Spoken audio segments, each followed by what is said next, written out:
नमस्कार, चुनावी विश्लेषण में आपका स्वागत है। और मध्य प्रदेश समेत अन्य राज्यों को लेकर चुनावी तारीखों का ऐलान हो चुका है। तो 5 राज्यों में किसकी बनेगी सरकार, क्योंकि काफी चौंकाने वाले आंकड़े सामने आ रहे हैं। 5 राज्यों के चुनावी ऐलान के बाद 5 राज्यों पर किसकी जीत हो सकती है, इस पर कुछ महत्वपूर्ण आंकड़े सामने आ रहे हैं।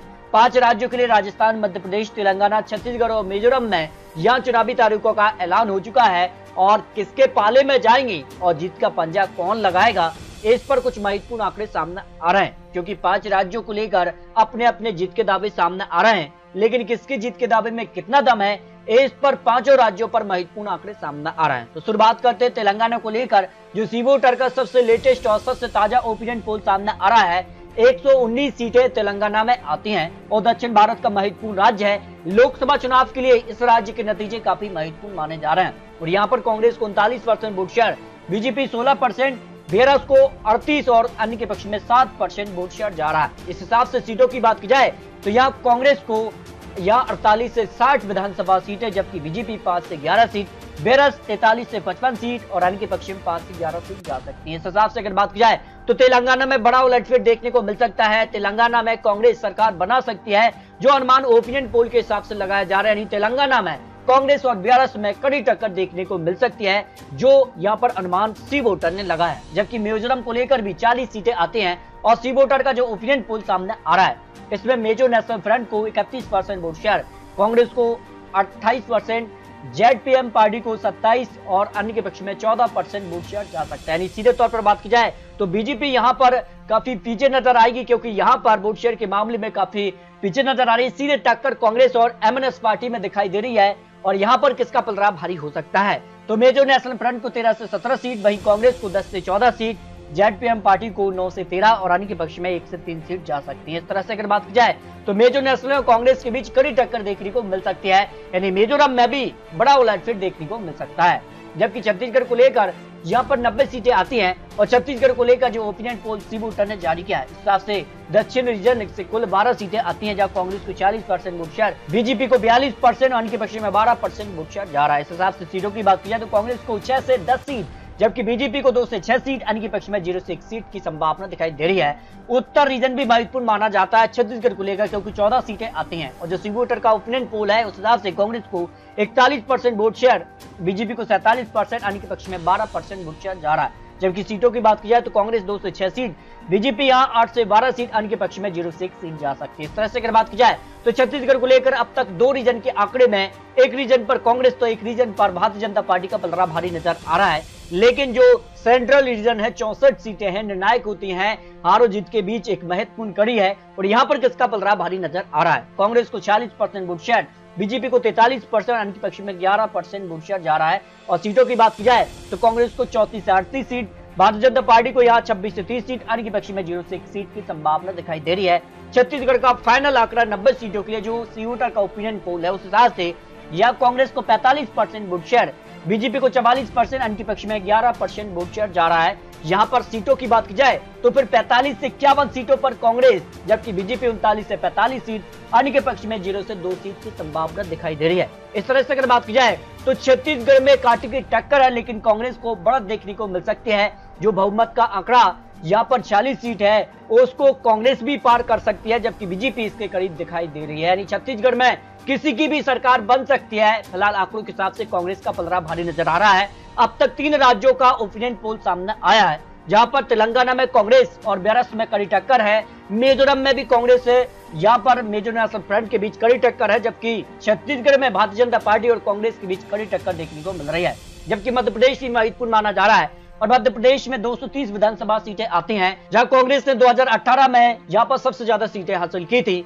तब ज्योतिरादित्य सिंधिया कांग्रेस के साथ थे, लेकिन अब कांग्रेस के अलावा भारतीय जनता पार्टी में कांग्रेस के 25 से ज्यादा बड़े नेता शामिल हो चुके हैं। ऐसे में किसका पलड़ा भारी होगा मध्य प्रदेश में, सीएम की पसंद कौन बने हुए हैं? शिवराज सिंह चौहान 43% लोगों की पसंद है सीएम के तौर पर, कमलनाथ 42%, सिंधिया को 10% और दिग्विजय सिंह 2 और अन्य चेहरे को 3% लोग मान रहे हैं। यानी सीएम की रेस में तो शिवराज सिंह चौहान वर्तमान मुख्यमंत्री हैं, वो आगे दिखाई दे रहे हैं, जो सी वोटर का अनुमान मध्य प्रदेश को लेकर सामने आ रहा है।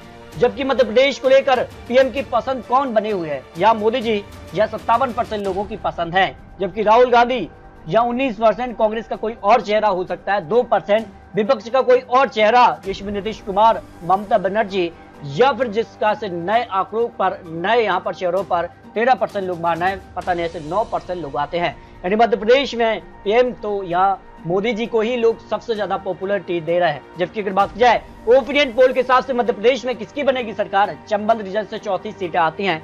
सी वोटर का जो ओपिनियन पोल सामने आ रहा है, इसमें कांग्रेस को 26 से 30 सीटें मिल सकती हैं, जबकि बीजेपी को 4 से 8 सीट, बीएसपी को 0 से 1 सीट, अन्य के पक्ष में 0 से 1 सीट की संभावना दिखाई दे रही है। मध्य प्रदेश को लेकर महाकौशल रीजन में भी महामुकाबला देखने को मिल सकता है। 42 सीटें आती हैं।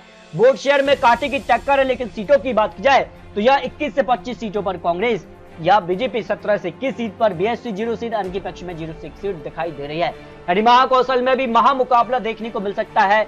मध्य प्रदेश में कांग्रेस कड़ी टक्कर देती नजर आ रही है भारतीय जनता पार्टी को जो आंकड़े बनना है। जबकि अगर बात की जाए भोपाल रीजन भी महत्वपूर्ण है, 25 सीटें आती हैं। सी वोटर के ओपिनियन पोल के हिसाब से वोट शेयर के मामले में भारतीय जनता पार्टी आगे दिखाई दे रही है, लेकिन सीटों की बात की जाए तो यहाँ पर भी भारतीय जनता पार्टी को एक तरफा जीत 18 से 22 सीट पर जीत मिल रही है, जबकि कांग्रेस को 3 से 7 सीट, बीएसपी को 0 सीट, अन्य के पक्ष में 0 से 1 सीट की संभावना हो सकती है। इस तरह से अगर बात की मध्य प्रदेश को लेकर मालवा रीजन भी 45 सीटें आती हैं और यहाँ पर वोट शेयर के मामले में भारतीय जनता पार्टी का पलड़ा भारी नजर आ रहा है। यहाँ पर कांग्रेस को 44%, बीएसपी को 1% वोट शेयर जा रहा है। सीटों की बात की जाए तो 10 से 14 सीटों पर कांग्रेस, भारतीय जनता पार्टी को 30 से 34 सीट, बीएसपी को 0 सीट, अन्य के पक्ष में 0 से 2 सीट की संभावना हो सकती है, जो सी वोटर का ओपिनियन पोल मध्य प्रदेश को लेकर सामने आ रहा है। मध्य प्रदेश में निवाड़ रीजन भी महत्वपूर्ण माना जाता है, क्योंकि 28 सीटें आती हैं। जो सी वोटर का ओपिनियन पोल है उस हिसाब से वोट शेयर के मामले में दोनों ही पार्टियों में कड़ी टक्कर, 45% वोट शेयर जा रहा है। लेकिन सीटों की बात की जाए तो 12 से 16 सीट पर कांग्रेस, 12 से 16 सीटों पर बीजेपी, बीएसपी को 0 सीट, अन्य के पक्ष में 0 से 1 सीट की संभावना दिखाई दे रही है। यानी निवाड़ रीजन पर कांटे की टक्कर है, लेकिन फाइनल आंकड़ा किसके पक्ष में जा रहा है? 230 सीटों का फाइनल ओपिनियन पोल सी वोटर ने मध्य प्रदेश को लेकर जारी किया है। इस पर कांग्रेस को 45% वोट शेयर, वहीं भारतीय जनता पार्टी भी 45%, बीएसपी को 2%, अन्य के पक्ष में 8% वोट शेयर जा रहा है। सीटों की बात की जाए तो फिर देखिए आंकड़ा कांग्रेस के पक्ष में 113 से 125 सीटों पर, जबकि भारतीय जनता पार्टी को 104 से 116 सीट, बीएसपी को 0 से 2 सीट, अन्य के पक्ष में 0 से 3 सीट की संभावना दिखाई दे रही है। यदि इस हिसाब से आंकड़े की बात की जाए तो जो बहुमत का आंकड़ा 116 सीट है उसको भारतीय जनता पार्टी भी पार कर रही है, जबकि कांग्रेस भी इसी आंकड़े के आसपास दिखाई दे रही है, यानी बहुमत का आंकड़े को पार करती नजर आ रही है। फिलहाल सी वोटर के ओपिनियन पोल के हिसाब से कांटे की टक्कर है, लेकिन कांग्रेस को बढ़त मध्य प्रदेश में भी देखने को मिल सकती है। इस तरह से अगर बात की जाए 5 राज्यों में सबसे महत्वपूर्ण माना जा रहा है राजस्थान में सियासी हलचल है कि लेकिन कौन होगा मुख्यमंत्री चेहरा, इस पर भी सस्पेंस बना हुआ है। चाहे भारतीय जनता पार्टी हो या फिर यहाँ पर कांग्रेस से अशोक गहलोत या सचिन पायलट, लेकिन किसके पाले में जाएगी जनता, क्योंकि हर 5 साल में जनता यहाँ बदल देती है आंकड़ा, लेकिन किसके जीत के दावे में कितना दम है, इस पर जनता का ओपिनियन पोल सामने आ चुका है। सी वोटर ओपिनियन पोल के हिसाब से सीएम की पसंद यहाँ पर कौन दिखाई दे रहा है? राजस्थान में अशोक गहलोत 34% लोगों की पसंद बने हुए हैं, वसुंधरा राजे 22%, सचिन पायलट 18%, गजेंद्र शेखावत यहाँ पर 10%, राजवर्धन राठौर 7%, अन्य चेहरे को 9% लोग मान रहे हैं कि इन चेहरों के अलावा अन्य मुख्यमंत्री चेहरा होना चाहिए। जबकि सीएम का कामकाज कैसा रहा राजस्थान में? बहुत संतुष्ट 48% लोग नजर आ रहे हैं, संतुष्ट 26%, असंतुष्ट 25% और पता नहीं ऐसे 1% लोग आते हैं। सबसे बड़ा मुद्दा राजस्थान में कौन सा दिखाई दे रहा है? बेरोजगारी 27% लोगों की यहाँ पर समस्या है, महंगाई 25%, करप्शन पर 5%, कानून व्यवस्था 11%, बुनियादी सुविधाएं 7%, आय 5%, आरक्षण 6%, अन्य मुद्दे हो सकते हैं 14% लोगों का मानना रहा है। तो बात कर लेते हैं रीजन बाई आंकड़े, आखिर राजस्थान में किसका पलड़ा भारी नजर आ रहा है? हरदोई रीजन से 17 सीटें आती हैं। वोट शेयर के मामले में भारतीय जनता पार्टी आगे दिखाई दे रही है, लेकिन सीटों की बात की जाए तो कांग्रेस 1 से 5 सीट पर, बीजेपी 12 से 16 सीट, अन्य के पक्ष में 0 से 1 सीट दिखाई दे रही है। शेखावटी रीजन से 21 सीटें आती हैं। वोट शेयर के मामले में कांग्रेस आगे दिखाई दे रही है, लेकिन सीटों की बात की जाए तो शेखावटी रीजन से कांग्रेस को 10 से 14 सीट, जबकि भारतीय जनता पार्टी को 7 से 11 सीट और अन्य के पक्ष में 0 से 1 सीट की संभावना दिखाई दे रही है। राजस्थान में मेवाड़ रीजन भी महत्वपूर्ण माना जाता है, क्योंकि 43 सीटें आती हैं। यहाँ पर वोट शेयर के मामले में भारतीय जनता पार्टी आगे दिखाई दे रही है, लेकिन सीटों की बात की जाए तो फिर 3 से 7 सीट पर कांग्रेस, जबकि 35 से 39 सीटों पर भारतीय जनता पार्टी और अन्य के पक्ष में 0 से 2 सीट की संभावना दिखाई दे रही है।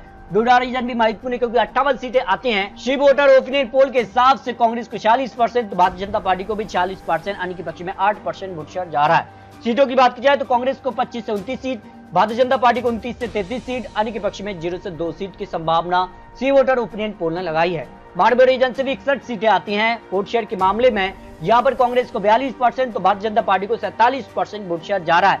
सीटों की बात की जाए तो 15 से 19 सीटों पर कांग्रेस, भारतीय जनता पार्टी को 39 से 43 सीट, अन्य के पक्ष में 0 से 5 सीट की संभावना यहाँ दिखाई दे रही है। इस तरह से राजस्थान को लेकर जो फाइनल आंकड़ा 200 सीटों पर सामने आ रहा है, उस हिसाब से कांग्रेस को 42%, भारतीय जनता पार्टी को 47%, अन्य के पक्ष में 11% वोट शेयर जा रहा है। वहीं सीटों की बात की जाए तो 59 से 69 सीटों पर कांग्रेस, भारतीय जनता पार्टी को 127 से 137 सीट और अन्य के पक्ष में 2 से 6 सीट पर जीत की संभावना दिखाई दे रही है। यानी सीधे तौर पर राजस्थान में एक बार फिर से बदलाव हो सकता है, जो सी वोटर ने अनुमान लगाया है, क्योंकि हर 5 साल में यहाँ सत्ता बदल जाती है। उस हिसाब से ओपिनियन पोल के आंकड़े भी यहाँ सत्ता बदलती नजर आ रहे हैं। फिलहाल आपको बता दें कि 5 राज्यों के ओपिनियन पोल आपको दिखाए हैं। वर्तमान में कांग्रेस की राजस्थान और छत्तीसगढ़ में सरकार है। दोनों ही राज्यों में कांग्रेस को यहाँ पर छत्तीसगढ़ में फिर सरकार बनाने के आंकड़े मिल रहे हैं, लेकिन राजस्थान में बड़ा उलटफेर देखने को मिल सकता है। राजस्थान में भारतीय जनता पार्टी का पलड़ा भारी नजर आ रहा है, जबकि मध्य प्रदेश में कांग्रेस भारी नजर आ रही है, जो अनुमान ओपिनियन पोल सी वोटर ने लगाया है। जबकि तेलंगाना में भी कांग्रेस का पलड़ा भारी नजर आ रहा है। मिजो नेशनल फ्रंट, यहाँ पर मिजोरम में कांग्रेस और मिजो नेशनल फ्रंट पार्टी में कड़ी टक्कर देखने को मिल रही है। इस तरह से 5 राज्यों के ओपिनियन पोल आपको दिखाए हैं। फिर भी आपको बता दें, ये चुनावी आंकड़े, चुनावी अनुमान है, और आने वाले वक्त में और किस काय के यहाँ पर चुनावी वादे और चुनावी जनसभाएं होंगी, किस काय के दल बदल भी देखने को मिलेंगे और जनता किसके पक्ष में जाएगी, क्योंकि नतीजे 3 दिसंबर को सामने आ जाएंगे 5 राज्यों को लेकर। तो आपको क्या लगता है, आप यह रख सकते हैं, क्योंकि 5 राज्यों के नतीजे लोकसभा चुनाव के लिए भी महत्वपूर्ण माने जा रहे हैं। तो दोस्तों, आपको क्या लगता है, आप यह रख सकते हैं। मिलते हैं दोस्तों और लेटेस्ट और महत्वपूर्ण विश्लेषण के साथ। तब तक के लिए जय हिंद, जय भारत।